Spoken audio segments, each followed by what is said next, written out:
Hello guys, मैं चंचल साहू आज की आपकी होस्ट। और हमारे जो गेस्ट हैं वो है नितेश साहू जी। आज हम सभी के लिए प्राउड की बात है हम जिन्होंने अपनी पहचान न कि छत्तीसगढ़ पर बल्कि राष्ट्रीय स्तर पर अपने समाज कार्यों के द्वारा बनाई हैं। आपने असहाय लोगों की सहायता की है, आपने स्टूडेंट राइट्स के लिए हमेशा आवाज़ उठाई है, आपने एजुकेशन हो, हेल्थ हो या फिर अवेयरनेस हो, आपने सभी जगह बढ़ चढ़कर आंदोलन किए और सभी को जागरूक किया है। आप बहुत ही प्रतिभाशाली व्यक्ति हैं हम सबके बीच, और हम सबके लिए बहुत अच्छी और सौभाग्य की बात है जो आप हमारे साथ जुड़े हमारे लाइव सेशन में। आपको बहुत सारे पुरस्कार भी मिले हुए हैं, जैसे कि राष्ट्रीय युवा पुरस्कार सन 2016 और 17 में। आपने बहुत सारे समाज कार्य किए हैं, जैसे कि आपने नेशनल सर्विस कैंप एनएसएस में एडवाइजरी मेंबर के रूप में कार्य किया है। आप फुलवारी शिखंड और युवा कल्याण स्मृति मुंगेली के फाउंडर भी रहे। हम सभी के लिए बहुत बड़ी बात है। भैया, मैं बताना चाहूँगी कि आज का जो हमारा टॉपिक है यूथ फॉर नेशन को लेकर, लेकिन उससे भी पहले मैं हमारे team without nature dark future के बारे में बताना चाहूँगी, जो कि एक संस्था है जो स्वच्छ हवा, स्वच्छ पानी एवं प्रदूषण मुक्त स्वच्छ प्रकृति के लिए कार्य करती है। हम सभी जीवों के लिए स्वच्छ एवं स्वस्थ प्रदूषण मुक्त दुनिया बनाने के लिए कार्यरत हैं, जहां हम और हमारी आने वाली जो पीढ़ियां हैं वो खुशहाल जीवन व्यतीत कर सके। और साथ ही हम शहरों को स्वच्छ एवं स्वस्थ और प्रदूषण मुक्त बनाने के लिए विभिन्न वेबिनार एवं प्रशिक्षण कार्य आयोजित करते हैं, ताकि वे लोग भी इस दुनिया को प्रदूषण मुक्त एवं स्वच्छ बनाने के लिए हर परिस्थिति से लड़ सकें और उसका सामना कर सकें, और इस सुंदर से वातावरण को स्वच्छ एवं स्वस्थ बना कर रखें। कुछ ही देर में हमारे गेस्ट आ जाएंगे। थैंक यू चंचल। सबसे पहले आपको बहुत बहुत धन्यवाद। आपने बहुत अच्छे तरीके से हमारा परिचय कराया, और साथ ही साथ मैं उन सभी लोगों का धन्यवाद करना चाहूंगा जो आज हम आपस में एक दूसरे को जानने के लिए, सुनने के लिए, समझने के लिए एक साथ बैठे हुए हैं। और बड़ा खुशी हो रहा है क्योंकि जितने भी सब लोग जो दिख रहे हैं सब जाने माने चेहरे हैं, सब अपने हैं और सब एक परिवार से हैं। कहीं न कहीं सबका संबंध गुरु घासीदास केंद्रीय विश्वविद्यालय से रहा है ज्यादातर लोगों का, और हम एक ही परिवार के लोग आज अलग अलग जगह पे अलग अलग तरीके से कार्य कर रहे हैं और ऐसे परिस्थिति में आपस में बात कर रहे हैं। और मुझे एक अवसर देने के लिए आप सभी लोगों का धन्यवाद।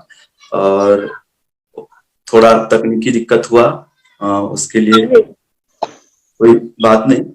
अपन जैसा आज का विषय है बहुत महत्वपूर्ण विषय है और साथ साथ बहुत बृहद विषय है, जिस पर बात कर पाना बहुत कम समय में थोड़ा मुश्किल काम है। फिर भी अपन कोशिश करेंगे कि अपन सभी पहलुओं पे थोड़ा थोड़ा अपन ध्यान रखें और किसी तरीके से जो आज का आयोजन का जो पर्पस है उसको अपन फुलफिल करें। जैसे आप लोग का एनजीओ का जो नाम है बहुत सुंदर नाम है, बिना प्रकृति के तो हम कल्पना ही नहीं कर सकते कि कैसे इस मानव जीवन में जिंदगी होगा। और बहुत सुंदर आप लोग एनजीओ का नाम है और एक सुंदर मैसेज दे रहा है, समाज में एक जागृति जला रही है, उजाला लाने के लिए कार्य कर रहा है। और कहीं ना कहीं ये बहुत ही इम्पोर्टेंट मैसेज है, जिसको ध्यान में रखते हुए मैं अपना बात शुरुआत करना चाहूंगा कि विदाउट नेचर, बिना हम प्रकृति के हम उज्जवल भविष्य की हम कामना ही नहीं कर सकते। और आज जितने हम जो समस्या देख रहे हैं पूरे विश्व में वैश्विक महामारी में, तो जो पेंडेमिक है वो मानव को तो प्रभावित किया है, लेकिन कहीं ना कहीं ये जो प्रॉब्लम है पर्यावरण से जुड़ा हुआ प्रॉब्लम है। हालांकि इसका कोई वैज्ञानिक आधार नहीं है और न ही इस बात को कोई आज तक स्वीकार किए हैं। हालांकि बहुत सारे लोग का अलग अलग तर्क है। कुछ लोग का मानना है कि ये चाइना से हुआ है, एक लैब से हुआ है, ये परमाणु वार है। तो ये सभी रीजन अपने जगह है, लेकिन हम जो महसूस करते हैं आज एक मानव होने के नाते, हम आज लॉकडाउन में सब अपने अपने घर पे बंद गए हैं और हम किस तरह से हम आज वायु को लेकर हम किस तरह की समस्या देखने को हमें मिल रहा है, जो वायु है उसको हम खरीद रहे हैं। तो एक बहुत बड़ा जो मैसेज है जो आप लोग के जो एनजीओ का नाम है और उसी के एनजीओ के जो मोटो है, प्रकृति को लेकर, पर्यावरण को लेकर, जागरण को लेकर जो आप लोग का काम है बहुत सराहनीय है, और उसी में केंद्रित रख के मैं ही अपना बात करना चाहूंगा। सबसे पहले मैं कुछ तथ्यात्मक बात आप लोग के सामने कहना चाहूंगा कि जो हमारा जो देश है युवाओं का देश है, और हमारी जो आबादी है 65% जो आबादी है वो युवाओं की है, और आने वाले जो 20 साल तक ये हमारे जो देश है उसको युवा देश होने का गौरव मिलता रहेगा। लेकिन और बड़ा खुशी तब होता है जब हम इस युवा देश के एक युवा होने के नाते हम अपने आप को बहुत प्राउड फील करते हैं और अपने देश की और युवाओं की उपलब्धि बताते हैं। और उनके पीछे का कारण यही रहता है कि युवा के पीछे सब लोग इसलिए अप्रिशिएट करते हैं कि इसमें बहुत संभावनाएं होती हैं। जो कुछ सोचता है उसको वास्तविकता में बदलने की क्षमता होती है। युवाओं में कुछ करने का ललक होता है। वो सिर्फ बातों के बादशाह नहीं होते, कुछ काम को करके भी दिखाते हैं, और उनमें एक विजन होता है जिसको वास्तविकता में वो लोग बदलते हैं। साथ ही साथ इस उम्र में एक युवा एक ऐसा मंच है अपने आप में जो अपनी क्षमताओं को, अपने जितने भी हमारे आत्म कौशल है, आत्मविश्वास को बढ़ाने का मंच है, जिसके माध्यम से हम अपने जो भी अपने जीवन में जो सपने देख सकते हैं उसको पा सकते हैं। इसलिए युवाओं को इतना सम्मान और उम्मीद की नजर से देखते हैं। और आज के जो टाइम में युवाओं का जो महत्वपूर्ण, हमेशा युवाओं का तो समाज में इंपॉर्टेंट रोल रहा है, लेकिन इस सिचुएशन में और जिम्मेदारी बढ़ जाती है, क्योंकि महिलाओं का, बच्चों का, बुजुर्गों का, सबके जिम्मेदारी युवाओं पर होता है। क्योंकि युवा ही एक ऐसा होता है जो घर का सोर्स ऑफ इनकम का एक उम्मीद रहता है कि जो युवा है घर के लिए, इस टाइम पे सब लोग घर में बंद है तो कमाने खाने का साधन है। इस तरह के तमाम जो जिम्मेदारी होती है युवा के ऊपर में रहता है। लेकिन हम बहुत अच्छे बात, जब भी हम युवा की बात करते हैं तो हम एक उम्मीद की बात करते हैं, एक संभावना की बात करते हैं, उत्साह की बात करते हैं, निडरता की बात करते हैं। लेकिन हम इन सबके पीछे में कभी न कभी ये चीज को ध्यान देना भूल जाते हैं कि जो आज के जो युवा है उसकी वास्तविक जरूरत क्या है, और साथ साथ हमें जिस चीज के लिए जाना जाता है हम उसमें कितने खरे उतरते हैं। हमें नए नए प्रतिमानों से गढ़ा जाता है और हमें अपने रुचि के अनुसार कार्य करने की पूरी आजादी रहती है। लेकिन हम उन सबके बीच में हम अपने जो एक जिम्मेदार एक नागरिक होने के नाते हम क्या एक जिम्मेदार नागरिक की भूमिका निभा पाते हैं या नहीं निभा पाते, ये महत्वपूर्ण विषय होता है। क्योंकि हम जब से जन्म लेते हैं तब से हम प्रकृति से हमेशा कुछ लेते हैं। हवा में फ्री में लेते हैं, पानी में फ्री में लेते हैं, धरती माँ हमें फ्री में हमें भोजन कराती है, तो हमें सब कुछ प्रकृति से हमें फ्री में मिलता है। लेकिन हम बदले में प्रकृति को क्या देते हैं? तो हमें एनजीओ का जो हमारा मोटो है उसके आधार पर मैं अपनी बात को केंद्रित करना चाहूंगा। क्योंकि आज का जो टाइम है पर्यावरण को लेकर बहुत चिंतित होने का टाइम है। क्योंकि आज के जो युवा है उसका अलग ज्यादातर, क्योंकि हम युवाओं के बीच में काम करते हैं, युवाओं के साथ काम करते हैं, और ज्यादातर जो हमारा जो काम रहता है अनुभव पे आधारित रहता है। तो हम देख पाते हैं कि जो ज्यादातर जो युवाओं की जो सोच रहती है वो चाहते हैं कि परमानेंट नौकरी हो, कुछ अच्छा बिजनेस हो, और एक सुविधा संपन्न जिंदगी चाहते हैं ताकि आसानी से उनका जिंदगी कट जाए, उनका परिवार का जिंदगी कट जाए। लेकिन हम इससे आगे के नहीं सोच पाते, क्योंकि हमें एक मानव होने के नाते हमारे ऊपर बहुत सारी जिम्मेदारी होती है। हमारी जो बाउंडेशन है वो सिर्फ एक फैमिली तक सीमित ना होकर हम पूरे समुदाय के प्रति होती है, और समुदाय से बढ़कर कहीं प्रकृति के प्रति होती है। क्योंकि हम चाहे हमारे भारतीय इतिहास में, दर्शन में देखें, क्योंकि हमें प्रकृति को हमने हमेशा देवी देवता मानकर पूजा है और सम्मान किया है, और हमेशा हर बीमारी का इलाज हमने प्रकृति से हमने पाया है। लेकिन हम इस अपने भाग दौड़ भरी जिंदगी में और अपने करियर के पीछे हम इन सब चीजों को कभी भी ध्यान नहीं दे पाते। देखो आज पूरे तीनों लोग में पानी बसा है, उसके बाद भी हम पानी के बोतल को खरीद के पीते हैं। और ऑक्सीजन, पूरा जो हमारा जो फॉरेस्ट एरिया है, छत्तीसगढ़ का 44% एरिया फॉरेस्ट है, लेकिन आज वैश्विक महामारी आई तो हम लोग ऑक्सीजन को खरीद कर हम लोग क्या बोलते हैं, अपने जान को बचा रहे हैं। तो आखिर ये नौबत आई क्यों?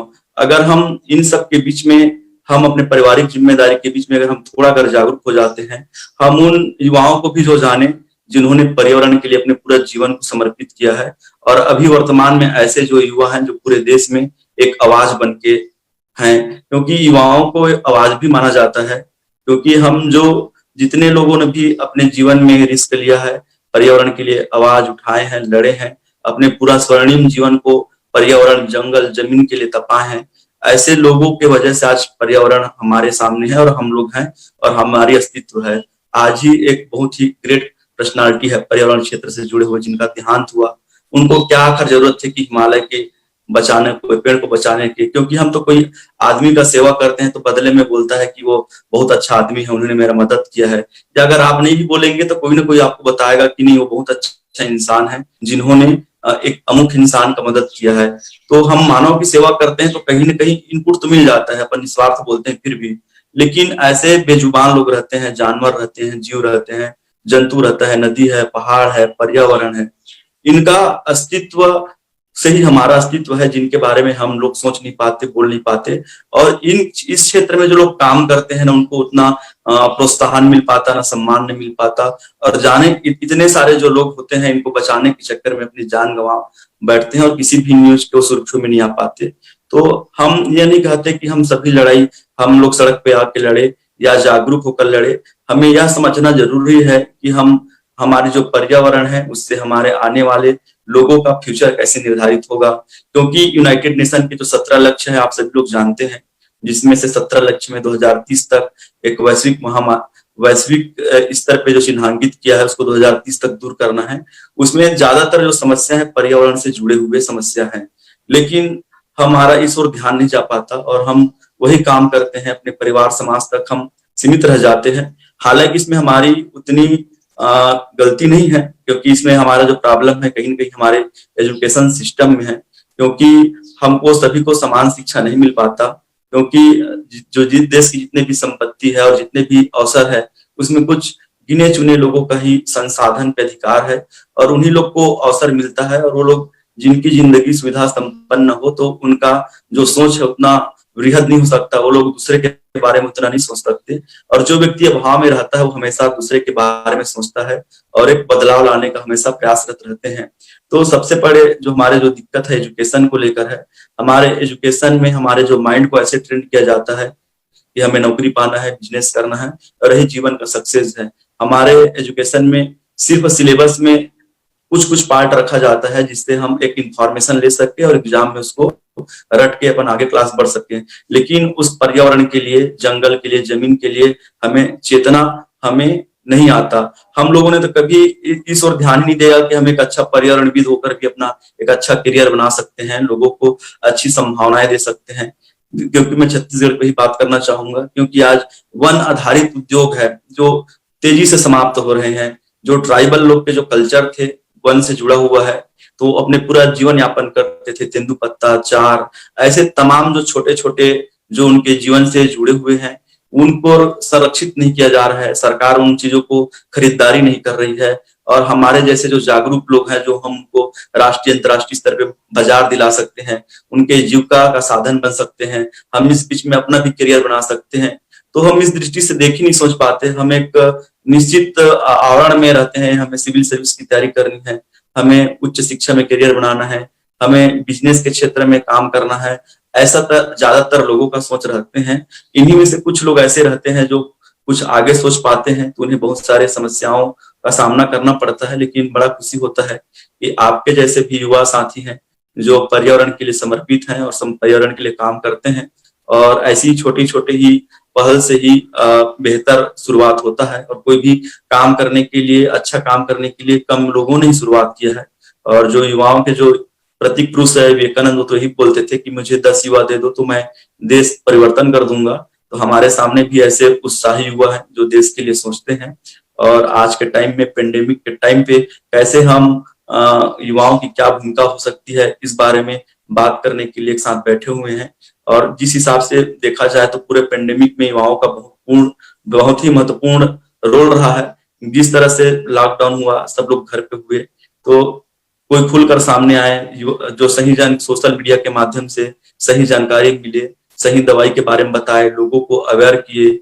जो नीडी पर्सन थे उनको ब्लड से लेकर, प्लाज्मा के लेकर, दवाई से लेकर, जरूरतमंद को भोजन से लेकर, जीव जंतु को भोजन कराने के लिए युवा ही सामने आए। और हमारे साथ जो छोटे छोटे जो युवा हैं सब काम कर रहे हैं और ये बहुत ही सराहनीय कार्य है। और साथ साथ इस दौरान ये भी अच्छा देखने को मिला कि जो युवा है ज्यादातर समय घर परिवार को नहीं दे पाते थे, वो घर परिवार में रहे, अपने बुजुर्गों के साथ जुड़े, उनको भी टेक्नो फ्रेंडली बनाए, उनको भी जो चीज जानते थे उनके बारे में बताए, सिखाए। ये बहुत अच्छी अच्छी चीज हमें देखने को मिला।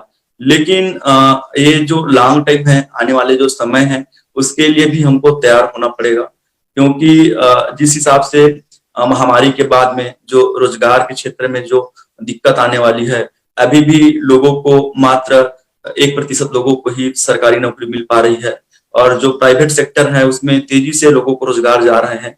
देश में गरीबी की संख्या तेजी से बढ़ रही है, और इसके कारण बच्चे भी बहुत तेजी से प्रभावित हो रहे हैं लॉकडाउन के कारण। तो ये जो सब चीजें हैं, आने वाली स्थिति में बहुत भयावह होगा, तो इसके लिए हमें जागरूक रहना।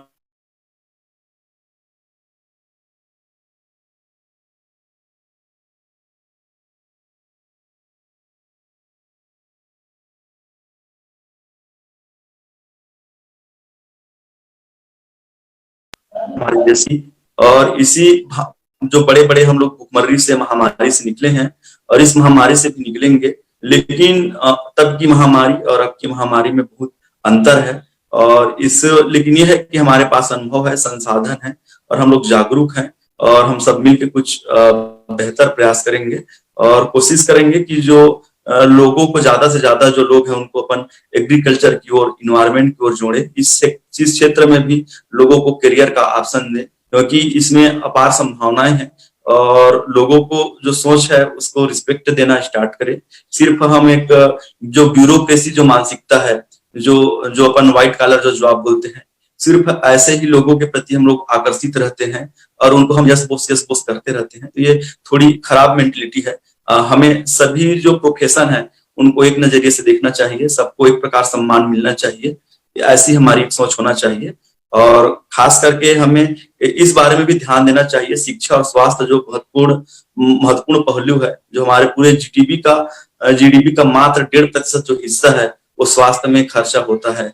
और अर्बन एरिया और ग्रामीण एरिया में जो स्वास्थ्य की जो स्थिति वो किसी से नहीं छिपा हुआ है। तो हमें एक जागरूक युवा होने के नाते कम से कम ये आवाज जरूर उठाना चाहिए कि हमें इसे समवर्ती सूची में शामिल करना चाहिए, शिक्षा और स्वास्थ्य को, ताकि ज्यादा से ज्यादा दोनों सरकारें का इसमें ध्यान आ सके। नहीं तो हमेशा सेंट्रल है स्टेट पे डाल देता है, और हमारा जो देश एक यूनियन स्टेट है, सकारात्मक संघवाद है, जो दोनों की बराबर जिम्मेदारी है। तो इन चीजों को हमको ध्यान देना चाहिए, और साथ साथ जिस हिसाब से अभी के टाइम पे जो देश के नेताओं ने जो अपरिपक्वता दिखाया, जिसका खामियाजा पूरे देश को भुगतना पड़ा, चाहे केंद्र सरकारें हो चाहे राज्य सरकारें हो। जब पेंडेमिक का पीक टाइम था तो कुंभ जैसा देश में चुनावें हो रही हैं, ये सब चीजें को थोड़ा आगे पीछे किया जा सकता था। और खासकर जब वैक्सीनेशन को लेकर अभी के जो दौर पे हमको जब पता चल चुका है कि अभी वैक्सीन ही सिर्फ एक प्राण रक्षक दवाई है, तो हमें वैक्सीनेशन को लेकर लोगों को प्रेरित करना चाहिए, और सरकारें वैक्सीनेशन को अपने नागरिक को देने के बजाय बाहर बेचे, वो उचित नहीं रहा। और साथ साथ अभी हालांकि सभी स्टेट टेंडर जारी कर रही है और लेने का प्रयास कर रहा है, और तो हमें यही प्रेरित करें कि दूसरे ज्यादा से ज्यादा के लोग वैक्सीनेशन करें और अपने समुदाय की रक्षा करें। Thank you so much. इस कोरोना महामारी में यूथ का क्या रोल होना चाहिए? उन्हें किस तरह से अपने नेशन को लेकर हेल्प करना चाहिए? इस महामारी में सबसे इम्पोर्टेंट रोल यूथ का ही है, जैसे मैंने पहले बताया, क्योंकि इस महामारी में सबसे ज्यादा कोई प्रभावित होने वाली जो आयु है वो बुजुर्ग है और बच्चे हैं। तो ऐसे में सिर्फ युवा बच जाते हैं। तो सबसे पहले अपने परिवार की रक्षा करें, क्योंकि अरस्तु बोलते हैं कि परिवार से ग्राम बनता है, ग्राम से समुदाय बनता है, समुदाय से राष्ट्र बनता है। तो हमारी पहली प्राथमिकता है, अगर हम इस टाइम पे अगर अपने परिवार के लोगों को भी अगर अस्पताल जाने से बचा लिए तो हम बहुत बड़े हम सेवा कर रहे हैं, क्योंकि अस्पताल जा रहे हैं तो कहीं ना कहीं हमें जो सुविधा मिल रही है उसमें देश के जो टैक्स है, देश की जो संपदा है, उसका हमारे ऊपर उपयोग हो रहा है। तो हम अपने घर में रहकर सुरक्षित कर सकते हैं, और साथ साथ जो आसपास के जो जरूरतमंद लोग हैं, जो हमारे इष्ट मित्र हैं, उनका जिनको जानते हैं कि उनकी आर्थिक स्थिति ठीक नहीं है, उनको इस टाइप की मदद करे। निराश्रित लोगों को ज्यादा से ज्यादा मदद करे।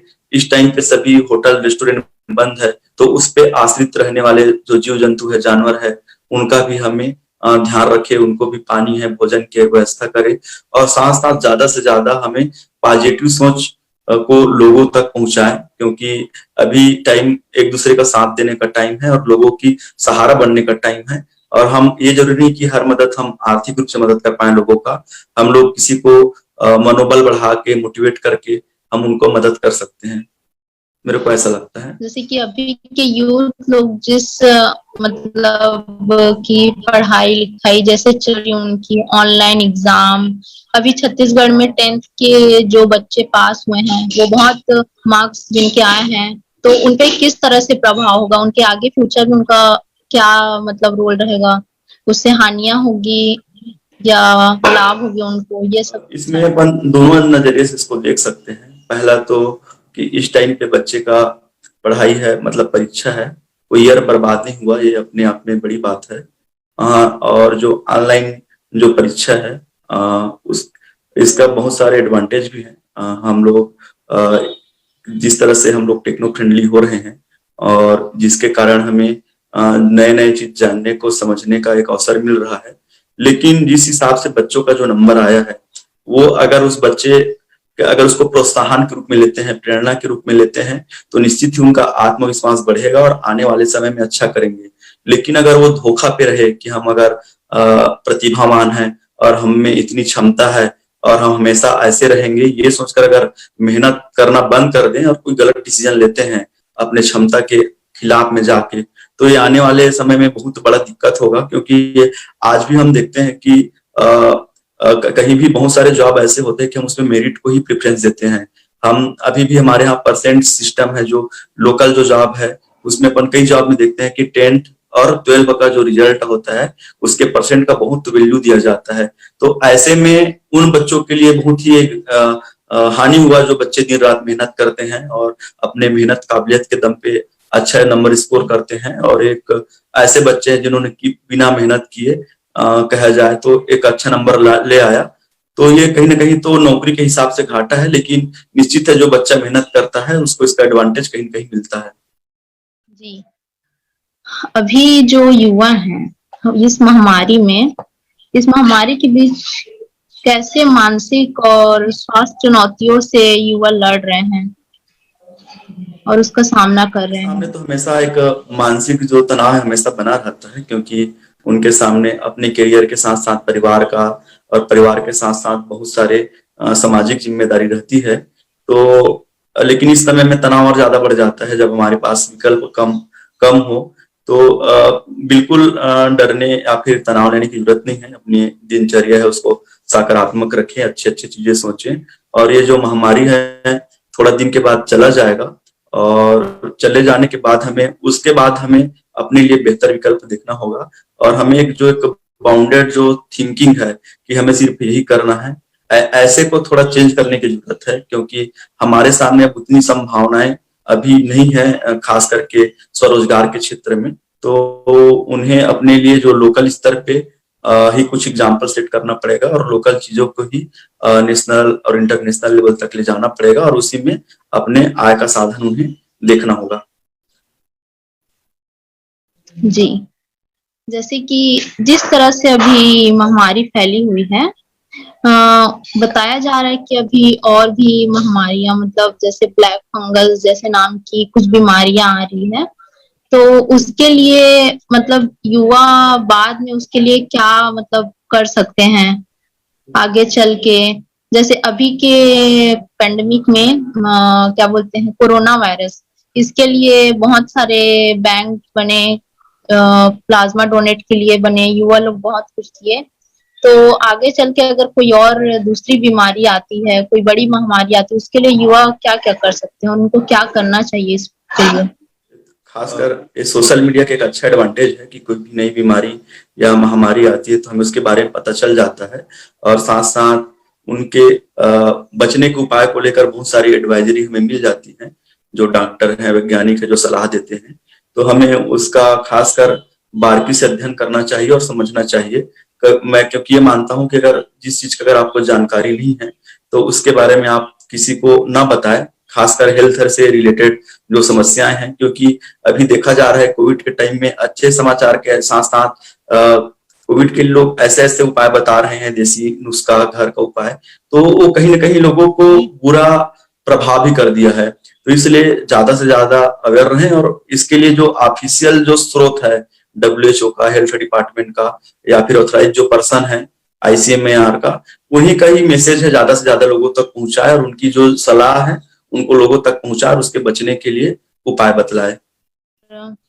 आगे अगर जैसे कि हमारे युवा, कुछ युवाओं के लिए पढ़ने लिखने में दिक्कत होती है, जैसे फाइनेंशियल प्रॉब्लम आ जाती है, जो युवा पढ़ना चाहते हैं, तो उनके लिए हमारे गवर्नमेंट को ऑलरेडी क्या करना मतलब चाहिए? पहले से बहुत सारे स्कीम चल रही गवर्नमेंट का, खास करके जो वंचित वर्ग के लोग हैं उनके लिए पढ़ाई को लेकर और तैयारी को लेकर, और साथ साथ पेंडेमिक के टाइम पे बहुत सारे राज्यों ने बहुत अच्छे अच्छे प्रयास किए, जिसमें छत्तीसगढ़ सरकारी है महतारी जतन योजना लाया है, जिसमें ऐसे बच्चे हैं जिनके माता पिता का देहांत हो गया है पेंडेमिक के टाइम पे, तो उनकी पढ़ाई फ्री में करेगा, उनको स्टाइपेंड भी देगा। ऐसे ही कल राजस्थान से एक समाचार आया जिसमें लोकसभा स्पीकर ने अपने ऑफिशियल ट्विटर हैंडल से डाला था कि पेंडेमिक में जिनके माता पिता का देहांत हो चुका है, तो अगर वो तैयारी करना चाहता है MBBS का और IT का, तो फ्री में कोचिंग देना चाहते हैं।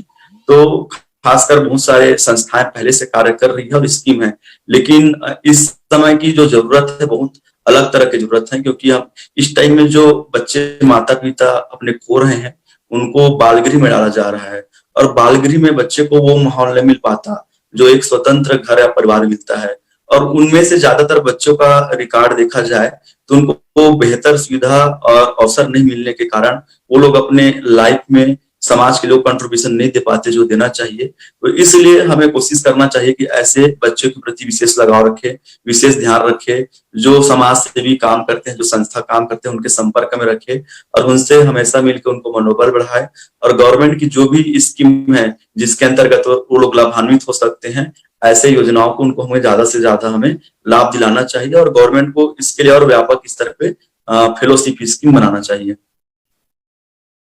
Thank you so much. आज का मीटिंग यहीं तक रहेगा। विदाउट नेचर और डार्क फ्यूचर टीम की ओर से आपका तहे दिल से धन्यवाद करती हूँ, और ऐसे ही हम लाइव सेशन करते रहेंगे और आप लोगों से जुड़ते रहेंगे। Thank you so much. चंचल, अपन सब साथ में मिलकर काम करेंगे, और अच्छा लगा आप सब लोग से बात करके। यूनिवर्सिटी में कभी मुलाकात हो नहीं पाई थी, और विशेष धन्यवाद देना चाहूंगा मैं विवेक को, विनय को, महेश सर को, चित्रदी को और अभय तिवारी जी को, सभी लोगों ने, प्रांजल जी को, सभी लोगों ने बहुत अच्छे से मुझे सुना, और आप लोगों ने आप लोग से आपके भी विचार को जानने का मेरे को अवसर मिला, और निश्चित ही अगर मेरे लिए कुछ ऐसा कुछ काम रहा आप लोग के एनजीओ के साथ काम करने का, तो निश्चित ही मेरे लिए हर्ष की बात होगी। आप सभी को बहुत बहुत धन्यवाद। आप सभी लोग का भी धन्यवाद जो आप सभी हम लोग की बातों को सुन रहे हैं गाइस, और भैया का भी बहुत बहुत धन्यवाद। तो आज का लाइव सेशन यहीं खत्म करते हैं।